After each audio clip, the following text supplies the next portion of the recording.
You are getting 100% Jodi on Women Taking the Lead. Let's start looking at what networking actually is and some ways that you can begin to strengthen your networking muscle. My goal is to help you begin a process that will make networking easy for you. Hello, my name is Jodi Flynn and welcome to Women Taking the Lead, where we are all about creating blasts of inspiration to help you overcome self-doubt so you can lead with confidence, integrity, and a sense of humor. Head over to womentakingthelead.com to join the community and get the resources to support you on your leadership journey. Now, your future awaits, so let's get started. Are you looking for that next program that is going to amplify the mark you're making in your industry and in the world? Seth Godin has created an intensive leadership and management workshop called Alt MBA. So who's been through the Alt MBA? Over 1,000 alumni. They include a mix of leaders, including project managers, naval commanders, lawyers, marketing directors, engineers, ophthalmologists, UX designers, filmmakers, and more. The group is half freelancers, half folks at companies and startups like Slack, Tesla, Kickstarter, Charity Water, Microsoft, Nike, Trello, Kiva, Warby Parker, and more. If you're a leader and want to become even better, this is for you.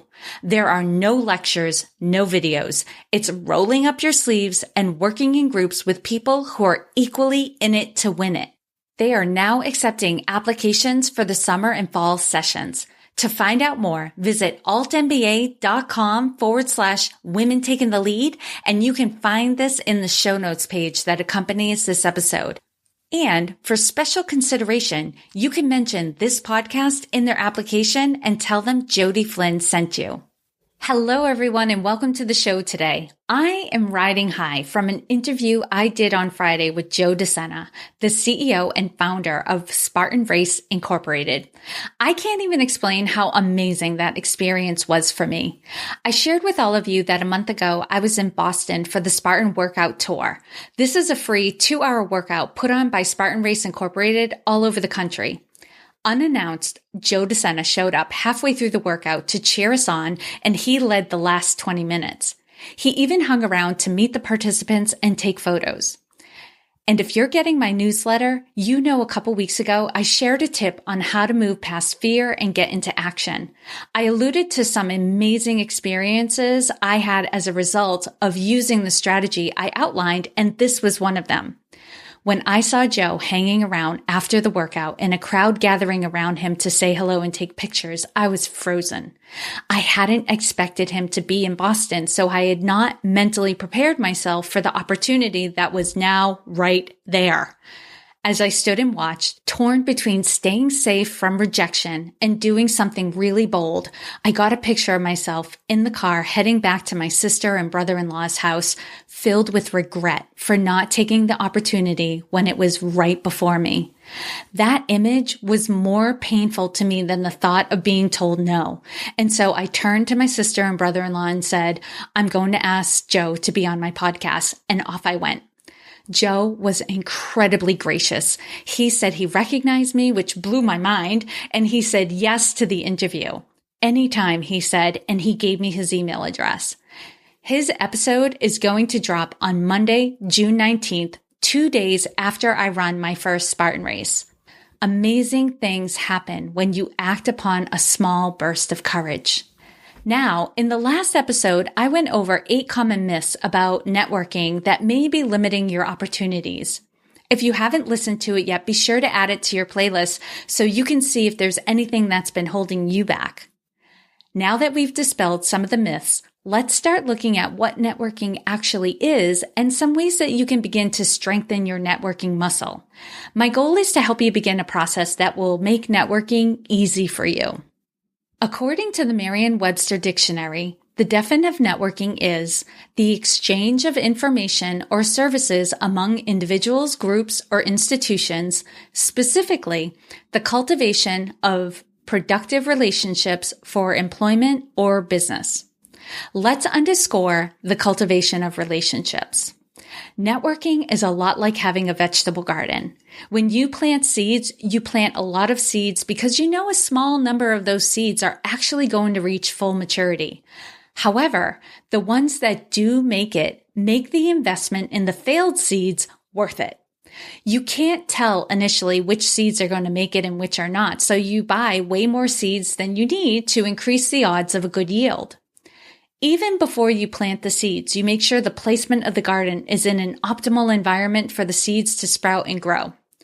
Think of this as your ability to listen deeply, to articulate who you are, your skills, and what opportunities you're looking for, and your motivation and commitment to help others. This also includes choosing to network in places that will increase your odds of making productive connections. Then, as the seed begins to sprout, you have to make sure it is nurtured so it has the best chance to reach maturity. You can't have one or two great conversations and expect the relationship to be on autopilot. Also, when the vegetable garden is harvested, you are collecting the seeds to plant once again in the next cycle. And here's the secret to networking. If you want to reap the full benefits of networking, you need the mindset that it is something you are always doing and looking to improve upon, to the point that it just becomes part of your personality. When it is a part of your personality, it won't take extra effort to do it. Having networking become a part of who you naturally are takes practice, so I'm going to go over all of the different places and events you can network so you can choose a couple that work for you. And in the next episode, I'm going to get to the most important networking event of them all. There are always opportunities to network, no matter what environment you find yourself in. In some situations, it will be clear that the intention of gathering is to network, while in other settings, networking happens as a byproduct of coming into contact with others. Let's kick off with networking socials. Networking socials usually occur in a space with an open floor plan. It is primarily mingling, with a few announcements and door prize winner selections. There are some refreshments provided and typically a cash bar. Most newbie networkers and many experienced networkers find these events to be the most intimidating because you need to put yourself out there, walk into conversations that are already happening, and introduce yourself to complete strangers. If it makes you more comfortable, go with a friend or a colleague. However, limit the time spent with them to making introductions for each other. If you're new to networking, try going to the event with someone who has more connections and ask them to introduce you to people they believe would make a great connection for you. The mistake many people make is they go to monthly socials and end up talking to the same people time and again. When you go to an event like this, set a goal to make connections with 2 to 3 new people you would like to meet up for coffee with over the next month. Having a goal like this will help you to be a little daring and strike up conversation when you feel an urge to go hang out in the lobby or in the bathroom. For my clients who tell me they are reluctantly going to these events, I remind them they don't have to stay the whole time. If their goal is to meet 3 people with potential for a business relationship and they accomplish that in an hour, they can go. Networking socials are unstructured, so you can come and go freely. Then there are structured networking organizations. These organizations' primary reason for existing is to create a structured environment for business professionals to come together for the purpose of making money through word-of-mouth marketing.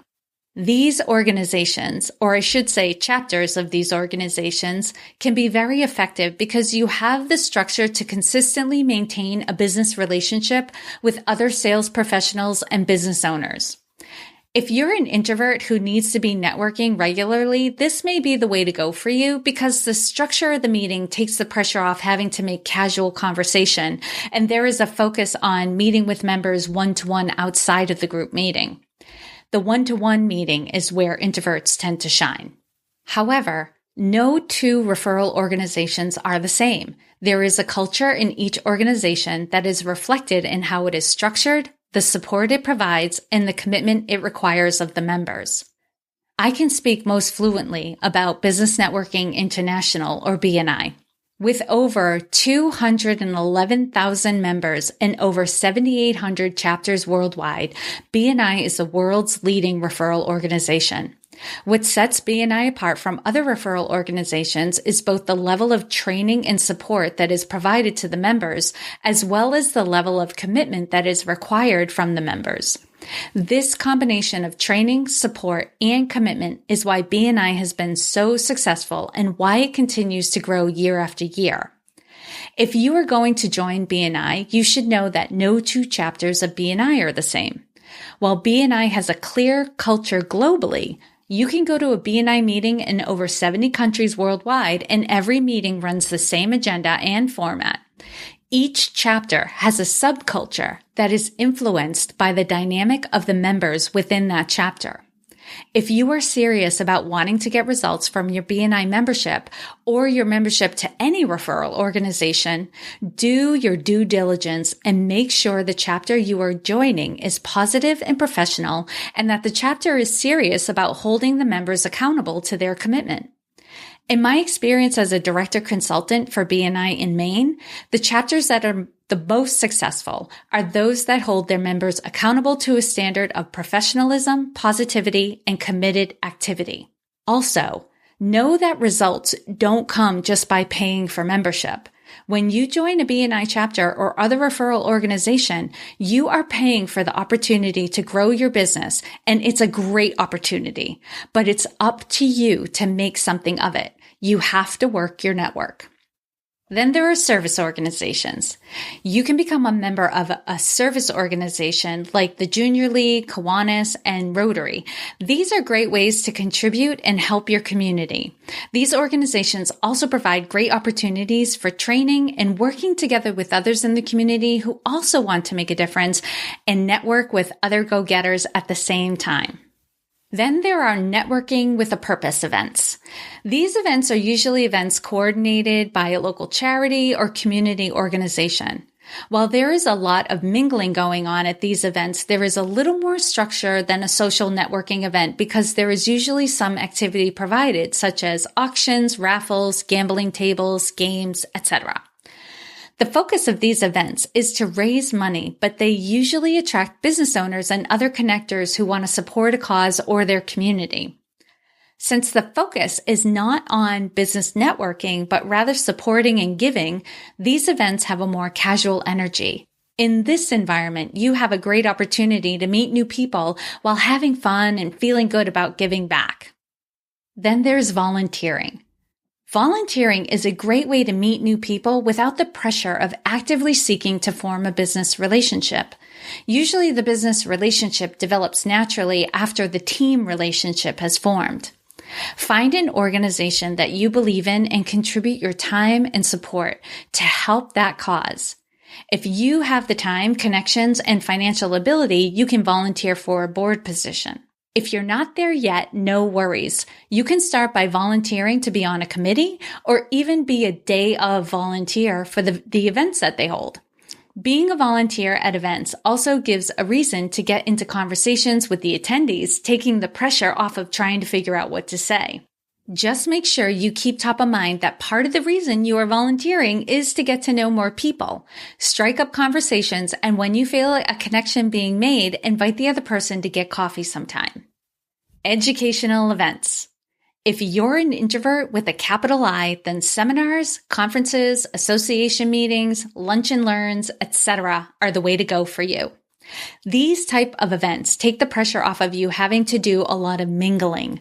There is usually an opportunity to introduce yourself to a small group of people, but that tends to happen where you are sitting and does not require you to inject yourself into a conversation already in progress. Also, if you are selective about your events, then you know the people attending the event are interested in the same field or subject as you. You walk into the room already knowing you have common ground with the other people there. You can skip the superficial chit-chat if you like and dive right into a discussion that will interest you both and likely go off into tangents that allow each other to identify other shared interests. Also, because this is an educational event, you'll likely walk away having learned something that will benefit you. If you hate having your time wasted, this is the type of networking you'll probably appreciate most. Then there's meetup groups.